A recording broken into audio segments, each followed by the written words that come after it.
footsteps stopped halfway up the station stairs. Silence. Rain hammered the roof while I stood frozen in the hallway gripping the flashlight. Then every radio behind me crackled alive at once. Ksh, dispatch! Tyler's voice, weak, shaking. Please, let us inside. Lightning flashed across the front windows. 3 figures stood motionless outside the station, Forest Service jackets, faces hidden by rain and darkness. The radio hissed again. This time the voice sounded wrong, like something trying to imitate fear. Dispatch, open the door. Then all 5 tower voices whispered together, there's someone behind you.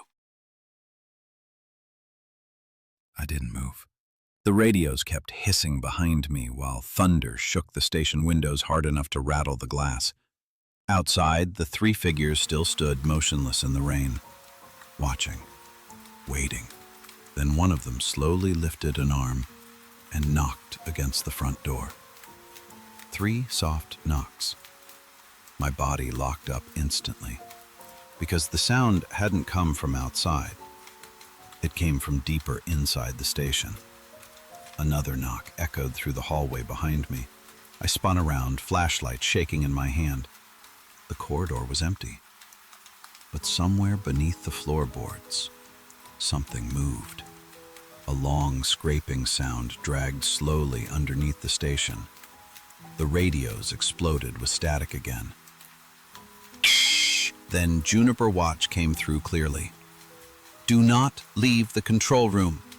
Her voice sounded strange now, breathing hard. Whatever happens, stay away from the basement. My stomach tightened. Basement? I whispered. I'd been inside the station for over a week. There wasn't supposed to be a basement. Lightning flashed outside again. For half a second, the figures outside the windows looked closer. Not walking, not moving, just closer. The station lights flickered violently overhead. Then the emergency backup generator kicked on with a deep mechanical hum somewhere below the floor. That's when I noticed the sound. A radio transmission, very faint, somewhere underneath me. Dispatch. I stared down at the wooden floorboards. The voice crackled again. Please answer. It wasn't coming from the console, it was coming from below the station. I moved carefully toward the back hallway, sweeping the flashlight across old filing cabinets and peeling Forest Service maps. The scraping sound beneath the floor stopped the second I reached the end of the corridor. Silence filled the station again. Then I noticed cold air drifting through a narrow gap beside one of the storage shelves. The shelf itself looked newer than everything around it, like someone had moved it recently. My pulse hammered as I shoved against it. The shelf slid sideways with a loud groan. Behind it, a narrow staircase descended into darkness. Concrete walls, rust-covered pipes, and faint red light glowing somewhere below. The radio crackled again from the darkness under the station. This time the voice sounded exactly like Tyler. Dispatch. We found channel 3. The staircase groaned under every step. Cold air drifted upward from the darkness below the station, carrying the smell of wet concrete, rust, and something older underneath it all, like smoke. The flashlight beam shook across narrow concrete walls as I descended deeper beneath Black Pine Ranger Station. The radio transmission kept crackling somewhere below me. Dispatch! Tyler's voice sounded weak now, fading in and out through static. Then the beam caught an old Forest Service emblem painted on the wall. Communications level, authorized personnel only. My pulse spiked. This place had been hidden intentionally. At the bottom of the stairs, the hallway opened into a long underground room packed with ancient equipment, dust-covered radios, dead monitors, miles of old wiring running across the ceiling. And along one wall, shelves filled with cassette tapes and logbooks, dozens of them. every one labeled with dates going back years, maybe decades. Thunder rumbled faintly above me through the ceiling while I stepped deeper into the room. That's when I noticed the photographs pinned beside the equipment. Old tower crews, dispatch operators, Forest Service staff, season after season. My stomach dropped because some of the faces looked familiar. Tyler, Juniper Watch, Daniel from North Crow. Not the same people, but people that looked almost exactly like them. Same faces, same expressions, like copies. I grabbed one of the tapes sitting near the console.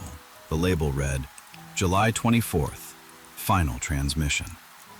My hands shook as I pushed it into an old tape player. Static filled the room instantly. Then screaming. Not terrified screaming. Radio screaming. Overlapping transmissions, people talking over each other, tower call signs repeating endlessly. Then suddenly, silence. A voice crackled through the speakers. Calm. Flat. Dispatch, they're outside the towers. Another voice answered immediately, and every hair on my body stood up, because the second voice was mine. Not similar. Mine. Do not answer Channel 3. I stumbled backward from the tape player. The recording continued. My voice kept talking through the static, giving warnings, repeating phrases I hadn't said yet. Then the tape distorted violently.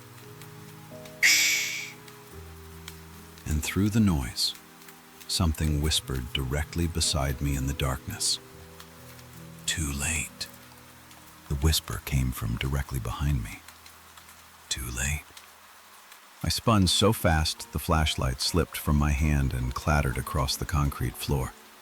The beam rolled through the darkness, briefly illuminating rows of dead radio equipment before stopping against the far wall.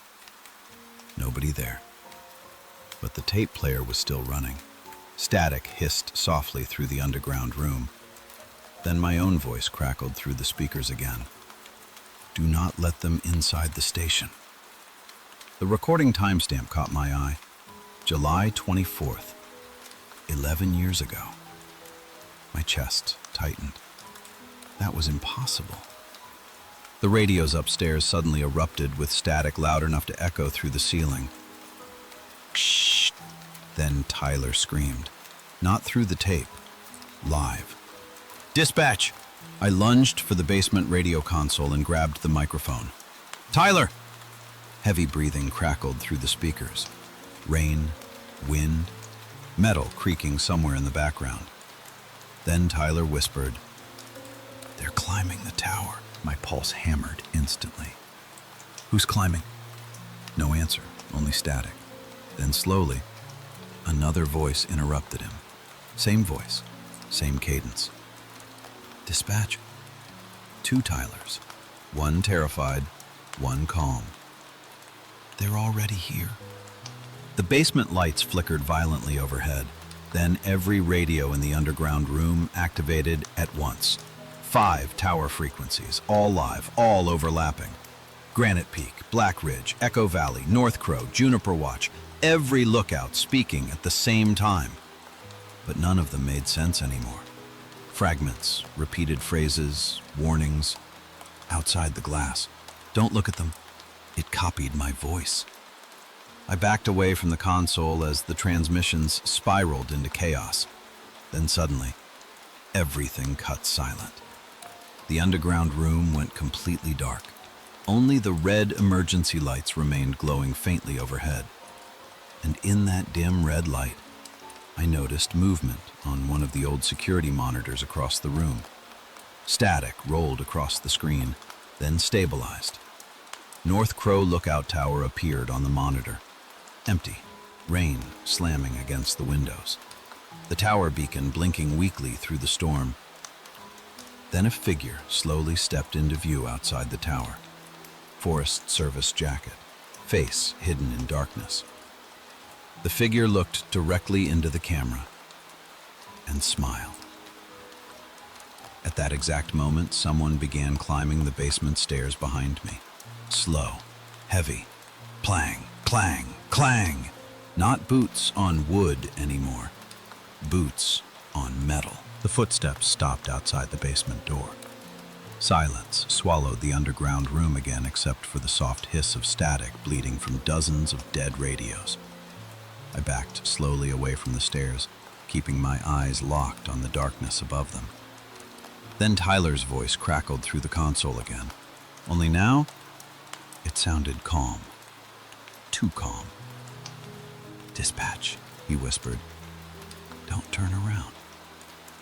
Every muscle in my body locked instantly. Because the voice hadn't come from the radio. It came from somewhere behind me. I spun toward the equipment racks. Nothing there. Only shadows. Only old machines glowing faint orange in the darkness. Then Juniper Watch transmitted sharply through the static. "Do not answer anyone who uses your name."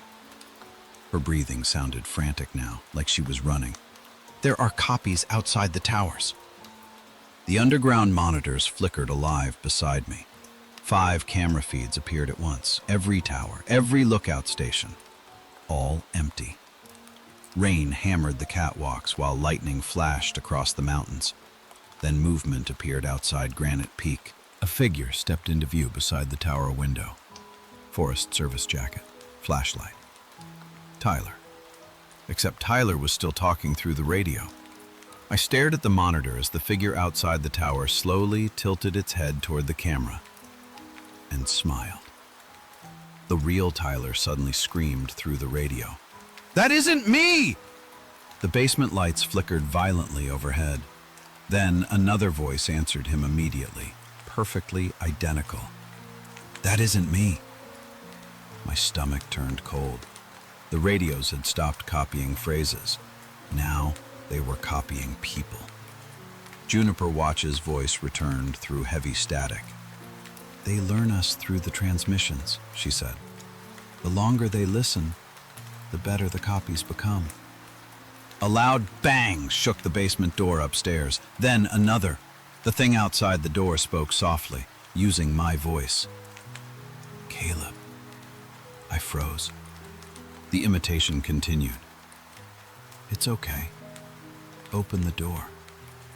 The security monitor suddenly changed again. Not tower feeds this time. The station exterior. 3 figures still stood outside in the storm near the front entrance. But now, there were more.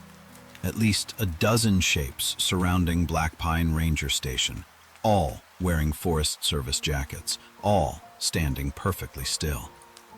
Then one of them slowly looked directly into the station camera, and I felt my blood turn to ice. Because it had my face. The thing wearing my face kept staring into the station camera, smiling. Rain poured off its Forest Service jacket while lightning flashed behind it in the trees. Then every monitor in the basement switched at once. The tower feeds vanished. Now all the screens showed the same thing. Black Pine Ranger Station, live exterior footage. Dozens of figures surrounded the building in the storm, all motionless, all wearing Forest Service gear. And every single one had a different face. Tyler, Daniel, Juniper Watch. Some I recognized from the old photographs upstairs. Others looked older, decayed, like people who should have been dead for years. Then, one of the figures stepped closer to the camera. My breath caught in my throat. Rick, the ranger who hired me. Water streamed down his face as he stared directly into the lens. Then he spoke through every radio in the basement simultaneously. "Now you understand." The overhead lights suddenly died. Darkness swallowed the room instantly. Only the red emergency indicators remained glowing faintly across the equipment. Then the radios activated again, not static this time. Voices, hundreds of them. Dispatchers, lookouts, emergency calls. Different ears, different people, all layered together endlessly. Fire moving east. We lost Tower 2. They're outside. Don't answer. The voices became louder, faster, until the entire basement sounded alive. I stumbled backward toward the old repeater equipment at the center of the room. That's when I finally saw the words painted across the concrete wall behind it. Channel 3 is not a frequency. It is a door. My stomach dropped. The radios weren't transmitting into the forest. The forest was transmitting back. Every emergency call, every frightened voice, every desperate transmission over decades, something out there had been listening, learning, copying. The basement door upstairs suddenly slammed open. Heavy footsteps rushed down the metal stairs, fast now, not hiding anymore. Clang, clang, clang! I grabbed the microphone from the repeater console with shaking hands. The voices across the radios stopped instantly. Silence. Then Tyler whispered softly through Channel 3. "Dispatch." Another voice interrupted him. My voice. Perfectly identical. "It already knows you." The footsteps reached the bottom of the stairs. I turned slowly toward the darkness and saw myself standing there. If you made it this far into the story, you now know why nobody at Black Pine Ranger Station was supposed to answer Channel 3. Because it was never just a radio frequency. It was listening. And now it finally knows Caleb's voice. If you enjoyed tonight's story, make sure to subscribe to Campfire Horror Stories for more deep woods horror, radio transmission horror, fire lookout stories, and analog-style nightmares every week.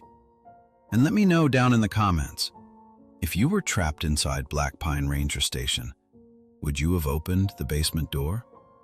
Or would you have left the station the second the voices started copying people?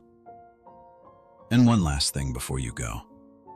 If you hear someone calling your name through static late at night, don't answer Channel 3.